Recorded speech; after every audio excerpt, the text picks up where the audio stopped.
Welcome to Penrose Learning, where we make understanding easy. You're starting by removing the downloaded update from the device. First, open Settings and go to General, then iPhone Storage. This shows the update file size and date. Tap the iOS update entry and choose Delete Update to free the space. That removes the installer, not your data.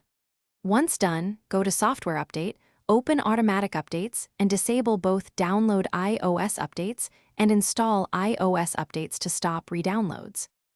Next, make sure the phone won't simply download the update again. You should disable background app refresh and enable low data mode on active Wi-Fi networks to discourage big downloads.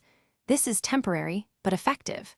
If you installed a beta or configuration profile, go to Settings General Profile and remove it. That prevents beta updates.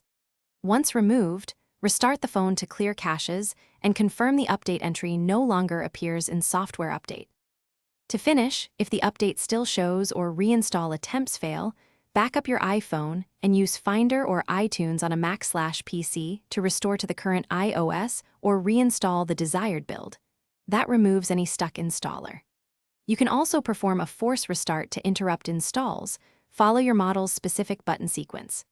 If you run into errors, make sure you have a backup and then contact Apple support or visit an Apple store. One key troubleshooting tip.